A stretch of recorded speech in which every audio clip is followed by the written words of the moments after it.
Bismillahirrahmanirrahim. Alhamdulillahi Rabbil alamin. Wassalatu wassalamu ala Rasulillahil karim wa ala alihi wa sahbihi ajma'in. Wa ba'd. Assalamualaikum warahmatullahi wabarakatuh. Yang kita muliakan, kita hormati guru kami, guru kita semua, Datuk Hasan. Ya, semoga Allah Subhanahu wa taala senantiasa memuliakan, menyehatkan beliau dan memberikan kemudahan-kemudahan dalam aktivitas beliau. Yang kami hormati dan muliakan MC kita langsung dipimpin oleh Presiden IMSA Mas Aryan, semoga juga diberikan kekuatan sehingga mampu menjalankan muktamar kali ini sampai dengan selesai insyaallah. Hadirin sekalian yang saya muliakan, kalau sudah hadirin sebetulnya tidak ada hadirat. Jadi bahasa Arab itu ada yang in tambah at, ada yang sudah in mencakup jam'ul jama'. Jadi untuk laki-laki dan perempuan. Muslimin ada muslimat, tapi kafirun tidak ada kafirat. Baik ya, jadi hadirin sudah mencakup untuk semuanya. Hadirin sekalian, saya akan mulai dari roots yang paling dasar dulu. Quran surah kedua ayat 38. Ini mula pertama Nabi Adam alaihissalam diturunkan oleh Allah ke bumi untuk memulai tugasnya bersama dengan Hawa alaihissalam. Qul ihbitu minha jami'a فإما يأتينكم مني هدى فمن تبع هداي فلا خوف عليهم ولا هم يحزنون. Adam dan Hawa sekarang turun ke bumi. Misi kalian dimulai. Ikuti pedoman berkehidupan ini. Jika engkau ikuti pedoman ini, maka hidupmu akan senantiasa diiringi kebahagiaan dan ketenangan. Tidak ada kegelisahan, tidak ada kesedihan. Singkat sekali, Adam, Hawa berumah tangga. Dari berumah tangga ini muncul keturunan. Quran surah keempat An-Nisa di ayat yang pertama. Ya ayyuhan nasu taqu rabbakumul ladzi khalaqakum min nafsin wahidah Adam wa khalaqa minha zawjaha Hawa wa batha minhuma rijalan katsiran wa nisaa. Kita semua, hai semua manusia, nas itu disebutkan dalam Al-Quran sebanyak kurang lebih 241 kali untuk menunjuk manusia secara komunal, ya, dengan hubungan sosialnya. Nanti ada 5 penyebutan manusia, ada disebut dengan karakternya yang lembut, itu disebut dengan ins, bersamaan dengan jin disebutkan 18 kali dalam Al-Quran.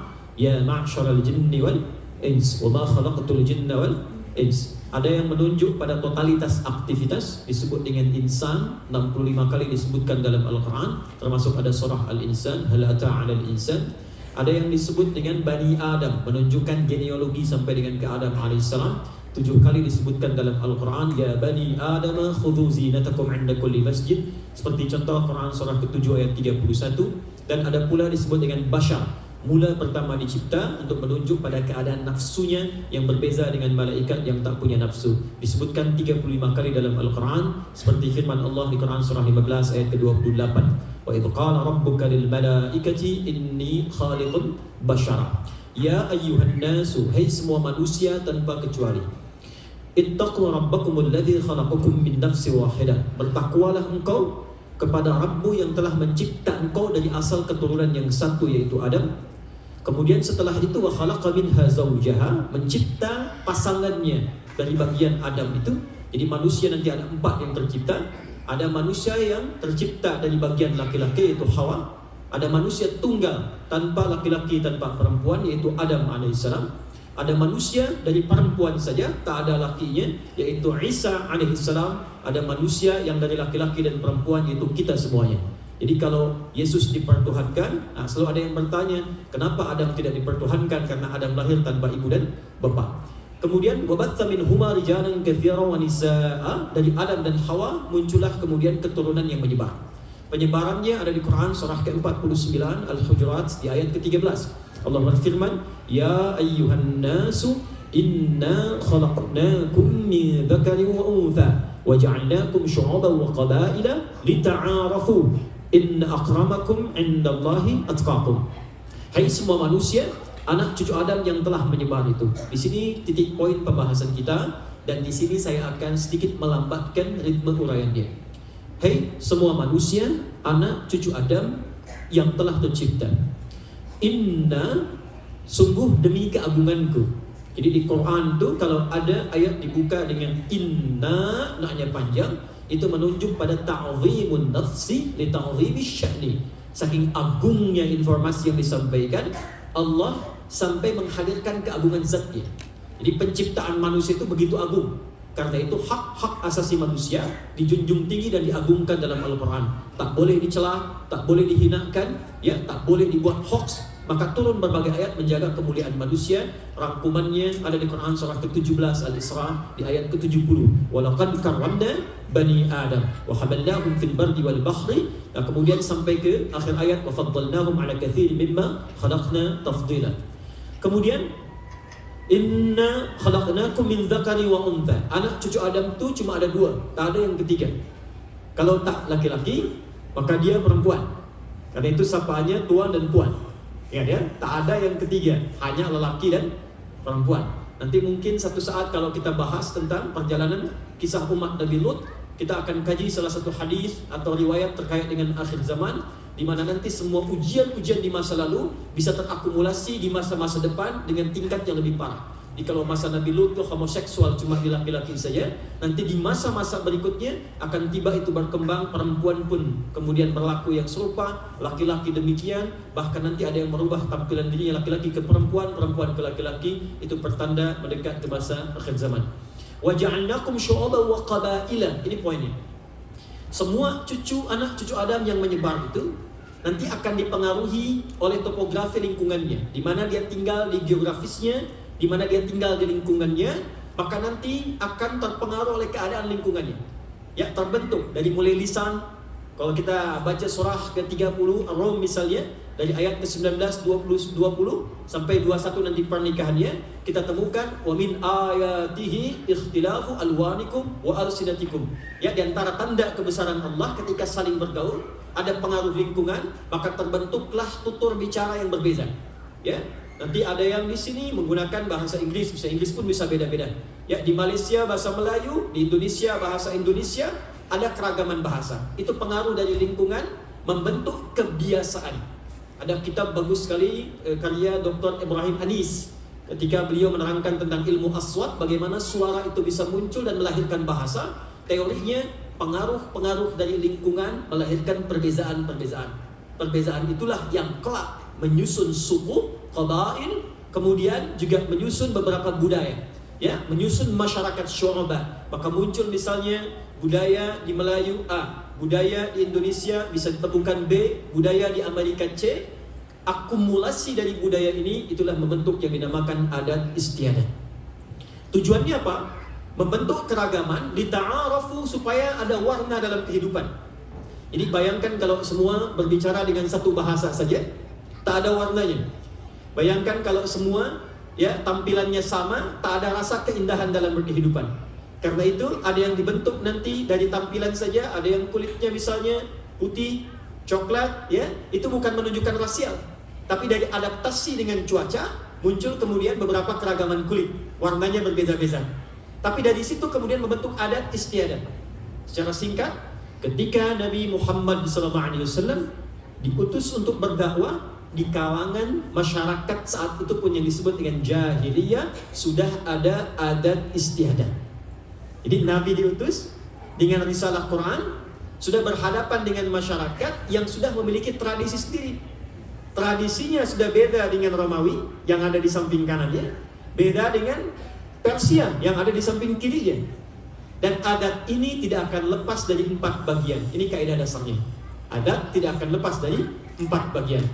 Ada yang terkait dalam Islam itu dengan adat terkait akidah. Kedua, adat terkait dengan ibadah. Ketiga, adat terkait dengan muamalah.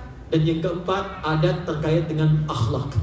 Di 4 inilah secara singkat kita akan uraikan bagaimana di era Nabi Muhammad SAW adaptasi dengan adat ini nanti menjadi satu rumusan yang dikodifikasikan oleh para ulama, menjadi acuan untuk kita berinteraksi dengan adat di kemudian hari. Itulah nanti yang melahirkan ilmu usul fiqih dengan beberapa turunan-turunannya. Saya mulai dengan bagian pertama, adat di jahiliyah. Baik, terkait dengan akidah misal. Biasanya yang terkait dengan akidah ini, hukumnya ada yang ditolak secara total bila bertentangan langsung dengan tauhidullah, mentauhidkan Allah Subhanahu wa taala. Contoh, masyarakat jahiliyah punya tradisi mengagungkan berhala. Tadinya bukan bentuk penyembahan. Ya, tadinya hanya untuk didatangkan saja, dilihat, karena melihat orang-orang yang di Syria itu banyak kemudian menyembah berhala. Ya, ingin dibawa, ingin dilihat, karena di Syria tempatnya para nabi diturunkan. Kemudian beberapa yang datang kafilah dari Arab berlihat ke sana dibawa hanya untuk dipajang saja. Lama-lama menjadi disembah. Maka ketika datang risalah Islam, adat istiadat yang terkait dengan akidah ini digugurkan oleh Islam, dialihkan kepada penyembahan Allah Subhanahu wa taala. Bagaimana prakteknya? Misal kalau kita bawa ke Nusantara misalnya, saat para ulama Nusantara itu tiba, yang dikenal dengan Wali Songo, ya, kalau saya buka dengan istilah Nusantara atau wawasan Nusantara, maka masuk ke Melayu juga ya, bukan hanya di Indonesia. Baik, maka apa di antara adat yang muncul di era-era terdahulu? Contoh terkait dengan ziarah kubur. Ziarah kubur itu boleh hukumnya, ya, tak ada masalah di ziarah kubur. Tapi ada sebagian perilaku dalam ziarah kubur yang disoroti oleh para ulama kita, bahkan sejak masa Wali Songo dulu. 9 ulama yang sangat dikenal. Apa di antaranya? Datang kemudian ke kubur, lalu melakukan sesuatu yang tidak ada kaitan dalam Islam, yang masuk dalam kategori akidah. Ya, contoh misalnya membawa sesuatu lalu meminta dengan sesuatu itu, memohonnya bukan kepada Allah dan bukan dalam konteks tawasul. Ya, bukan dalam konteks tawasul. Ya, dia minta kepada mayit misalnya, tolong kabulkan saya A dan B. Nanti berpindah kepada pohon-pohon di sekitarannya, tolong kabulkan doa hajat saya minta begini dan begitu. Nah, itu contoh di antara akidah yang berlaku di masa jahiliyah dengan model yang berbeda, dialihkan oleh Allah melalui Rasulullah SAW. Alih-alih engkau menyembah ke sini, sembahlah yang telah menciptakanmu. Ini bagian yang pertama. Di dalam akidah, kalau langsung bertentangan dengan syariat dalam konteks penyembahan kepada Allah, maka tuntunan dalam syariat kita, tradisi yang demikian ditepikan, dialihkan dengan cara halus dan lembut kepada penyembahan Allah Subhanahu wa taala. 1. 2, terkait dengan ibadah. Ya. Bapak Ibu tahu akikah? Ya, akikah ya. Apa akikah itu? Potong rambut. Akikah itu usia anak yang baru terlahir, kemudian paling minimal setidaknya 7 hari, maka setelah itu dipotong rambutnya, diberikan nama, lalu disembelihkan hewan sembelihan ya. Nah, kalau laki-laki 2 kambing kurang lebih, kalau perempuan 1. Itu asalnya dari tradisi jahiliyah. Ya, tradisi, tapi berbeza. Di zaman Nabi SAW, kalau ada orang lahir, maka dipotongkan hewan untuknya. Tapi hewan ini dibiarkan darahnya yang dioles-oles. Ya, tradisinya begitu. Darahnya yang dioles-oleskan. Ya, maka apa yang terjadi? Datang Nabi memberikan tuntunan kepada masyarakat. Kebiasaan ini dialihkan, diakomodasi sebagian, dibenarkan kemudian. Maka tetap diberlakukan. Silahkan sembelih, kata Nabi. Untuk laki-laki 2, untuk perempuan 1. Setelah disembelih itu, bukan darahnya yang dioleskan, kata Nabi. Tumpahkan darahnya, bagikan dagingnya sebagai syukur kepada Allah Subhanahu wa taala. Jadi asalnya tradisi jahiliyah, tapi diakomodasi oleh Nabi karena tidak bertentangan langsung dengan ibadah dalam Islam, tapi dibenarkan cara menunaikannya. Ini bagian yang kedua. Itu ada misalnya di Sunan Ibnu Majah nomor hadis 1840. 3, muamalah. Saya cepat. Bapak Ibu dengar musik kan? Tadi ada musik ya? Ada nyanyi kan? Apa hukumnya musik?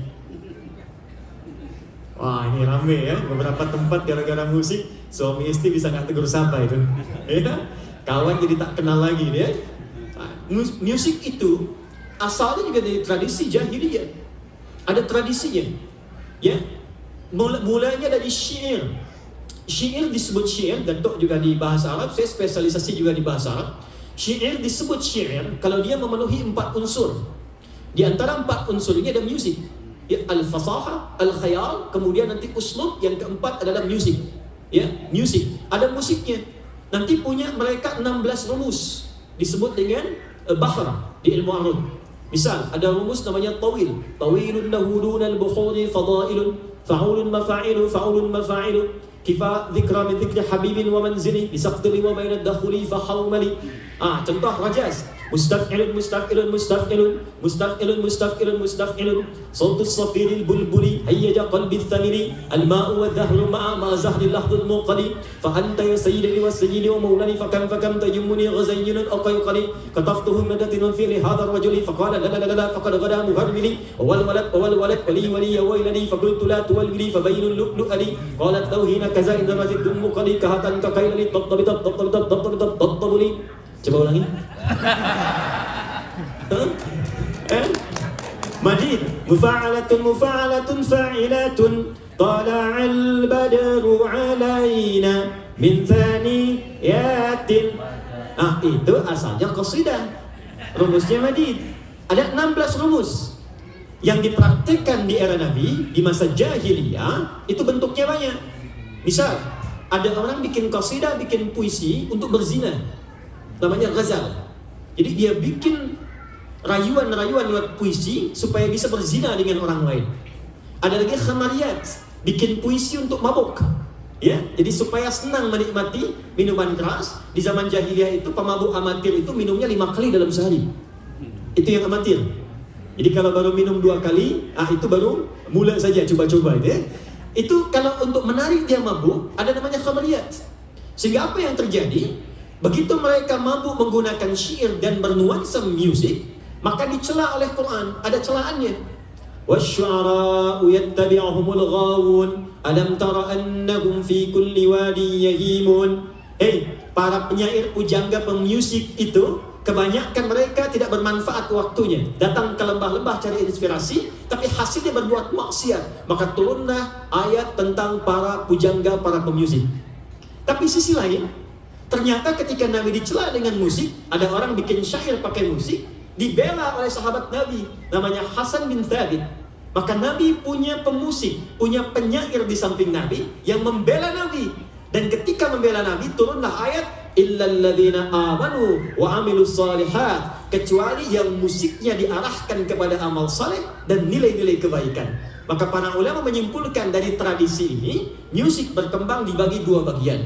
Jika ada yang berkaitan dengan nilai kebaikan, membawa syiar-syiar kemuliaan, tidak berlebihan, tidak memberikan dampak maksiat, maka diperkenankan dengan batas-batas tertentu. Tapi kalau membawa kepada hanyut sesuatu sehingga lupa dengan kebaikan, dia bisa makruh sampai dengan haram. Sehingga ada ulama menempatkan musik seperti hukum nikah. Al-musiqa ta'tarihi ahkamul khamsah. Jadi tengah-tengahnya adalah ibahah, ke kanan sunnah, bahkan bisa wajib, ke kiri makruh, ke kirinya lagi haram. Di masa Islam jaya, musik ini diadopsi menjadi teori gramatikal memudahkan belajar pengetahuan. Contoh, di masa-masa Islam jaya di Andalusia, itu para ulama kalau ingin membuat metode-metode mengajar, semua pakai syair. Kita kenal alfiyah, ya. Alfiyah itu metode gramatikal bahasa Arab, menghimpun nahwu dan saraf, hafal 1002 bait, maka menguasai semua kaidah bahasa Arab. Kalamuna lafzun mufidun kastaqim wasmun wa fi'lun thumma harfunil kalim wahiduhu kalimatun wal qawlu am wa kalimatun biha kalamun qad yu'am bil janni wat tanwini wan nida wa al wa mustadin lil ismi tamyizun hasal bitafa'ati atat wa ya'if'al li wa nun iqbalanna fi'lun yanjali. Itu ada musiknya. Tapi tak ada yang mengharamkan itu, semua membenarkan. Ada alfiyah di ilmu hadis, ada alfiyah asy-Syatibi, ya, ada nazamnya, nazam Syatibi. Maju lagi, diserap di Persia, maka muncul notasi. Dari situ muncul notasi. Dal, ro, mim, fa, sod, lam, sin, dal. Do, re, mi, fa, sol, la, si, do. Itu diambil dari khazanah Islam. Dal, ra, mim, fa, sod, lam, sin, dal. Disitulah menjadi notasi yang bisa dibaca. Jadi dikembangkan menjadi alat-alat musik. C, D, E, F, G, A, B, C, G, A, B, C, D, F, G, D, F, G, A, B, C, D, A, B, C, D, F, G, A, F, G, A, B, C, D, E, B, C, D, E, F, G, A, B, F, G, A, B, C, D, A, B, C, D, A, B, C. Tapi saya tak bisa main-main musik, ya, karena gelombangnya beda. Tapi saya hafal, tahu, karena riset. Nah, maka dari situ kemudian dikembangkan. Ada tradisi-tradisi musik yang kita dapati. Ada nasyid, kita kenal dulu nasyid, ya. Dari akapela sampai diiringi dengan alat, membawa kepada ketaatan, kita ingat dengan Allah. Ada Raihan, ada Hijaz di Malaysia, Indonesia ada The Fikr, ya. Kemudian ada The Zikr dan sebagainya. Itu sah, tidak ada masalah. Tapi ketika musik digunakan untuk maksiat kepada Allah, cinta satu malam, apalagi itu, ya, dan seterusnya. Itu yang dari liriknya bertentangan, maka tradisi itu ada yang bisa dibenarkan, diakomodir oleh syariat, ada yang ditolak secara langsung. Yang keempat, yang terakhir, akhlak. Yang terakhir, akhlak. Akhlak ini ragamnya banyak. Pakaian.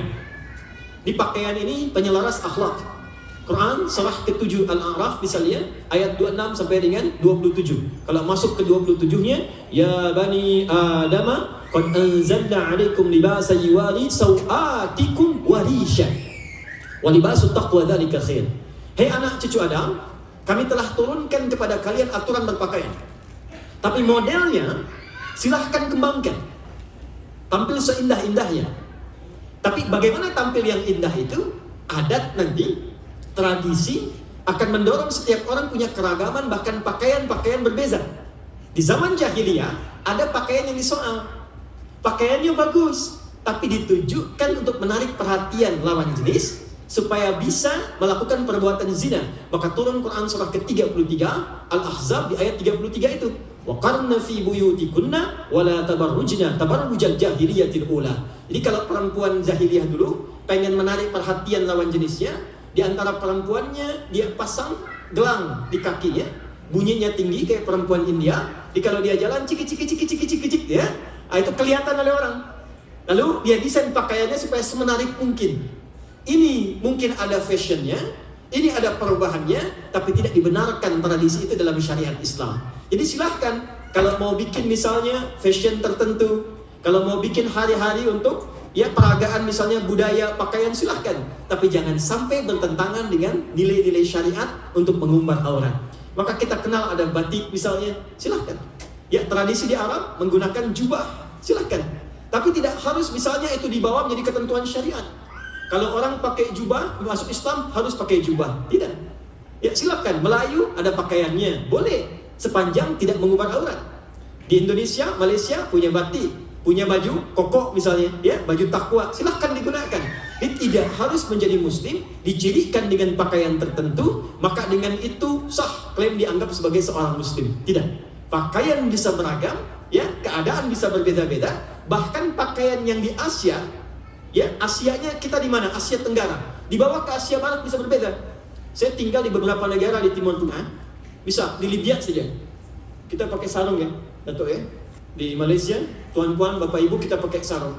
Anda kalau siang-siang pakai sarung di Libya atau di Saudi, pakai sarung siang-siang di Libya lah, itu pasti akan mendapatkan sambutan meriah dari masyarakat.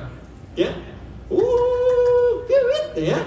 Kenapa? Karena yang pakai sarung laki-laki siang hari cuma dua. Pertama baru dikhitan, kedua malamnya baru menikah. Nah jadi menjadi muslim untuk berakhlak seperti pakaian, tidak harus kemudian kita menggunakan seperti bagus, tidak ada masalah. Ingin seperti orang Arab pakai jubah, santai, nyaman, boleh. Tak ada masalah di sini, bisa. Ya, mau pakai jas, silahkan, tak ada batasan. Yang penting tidak mengumbar aurat dan tidak menampilkan bertentangan dengan syariat-syariat yang pokok. Itu diantara hal yang bisa kita tampilkan. Terakhir, saya ingin tutup dengan bagian yang sangat indah. Kita di Nusantara, kalau sedang Nusantara saya mencakup semua. Orang tua kita dulu cakapnya tak panjang, tak banyak mereka memberikan tausiah, tapi contohnya banyak. Kenapa kita pakai kopiah? Padahal ini bahasa Arabnya bukan kopiah, ya, bahasa Arab bukan kopiah. Kemudian baju sampai dengan ke bawah. Saya ingin ambil contoh gini. Dengar Bu, Pak, baju koko. Baju koko itu serapan dari takwa namanya. Baju takwa diserap dengan koko. Itu terambil dari Quran. Walibasut taqwa dzalika khair. Quran surah ke-7 Al-A'raf ayat 27. Hei, sebagus-bagusnya pakaian, cari pakaian yang mendekatkan dirimu kepada Allah Subhanahu wa taala. Nanti ditafsir di ayat 31. Jangan-jangan, maaf ya, akhlak ini akhlak. Jangan-jangan Anda datang ke pesta, Anda datang ke panggilan manusia, pakaiannya bagus, disiapkan jauh-jauh hari, dijahit, dibagus-baguskan, tapi ketika ada panggilan dari Allah, datang dengan pakaian begitu saja. Mau kena, belum dicuci 3 bulan, ya kan? tampil pakai kaos oblong, maka turunlah Quran surah ke-7 ayat 31. Ya bani Adam khudhu zinatakum 'inda kulli masjid. Hei anak cucu Adam, kenakan pakaian terindahmu ketika ada panggilan dari masjid. Karena itu, orang kalau sudah pakai baju koko, baju takwa, ya, dia merasa lebih dekat dengan Allah. Sehingga seakan jadi pakaian syariat. Jarang ada orang ke kafe, apalagi ke diskotik pakai baju koko kan? Ya ada tempatnya. Nah ini yang dimaksudkan, pakai pakaian yang mendekatkan dirimu kepada Allah. Bawahnya sarung. Sarung itu bahasa Arabnya sebetulnya izar. Tapi sarung itu terambil dari akar syara'an, syariat. Dan liputi, tutupi dirimu dengan syariat. Dari ujung kepala sampai ujung kaki. Maka ketika Anda menggunakan sarung, syara'an itu komitmen awal untuk bersyariat. Kemudian kalau sudah pakai sarungan, syara'an, syariat, bajunya koko, atasnya khufyah. Pakai peci, bukan taj, khufyah. Khufyah itu tunduk patuh kepada Allah. Kalau Anda sudah bersyariat, sudah baik, maka jangan sombong. Jangan merasa yang paling hebat. Jangan merasa yang paling tinggi. Tunduk patuh kepada Allah. Lalu kakinya, alasnya, kasutnya itu disebut dengan baqiyah. Singkatan dari al-baqa wal yakin. Berjalan karena Allah, yakin sampai dengan wafat, hatta ya'tiyakal yaqin. Itu asal filosofi dari semua apa yang kita kenakan, termasuk batik dari ba titik. Ada yang menganalisis demikian. Ba titik itu, ba titik bawahnya adalah ba memulai bismillah, bismillahirrahmanirrahim. Kalau sudah menggunakan batik, ba titik, lakukan semua kegiatan lillahi rabbil alamin. Sekira itu gambaran tradisi dari contoh akumulasi yang ada di syariat Islam diterapkan dalam kehidupan. Kita akan eksplor dan lebih perluas mungkin di sisi tanya jawab, sehingga apa yang kurang dari kami Datuk Hasan nanti bisa menyempurnakan dan melebihkannya. Sementara saya cukupkan. Subhanakallahumma bihamdika asyhadu an la ilaha illa anta nastaghfiruka wa natubu ilaik. Assalamualaikum warahmatullahi wabarakatuh.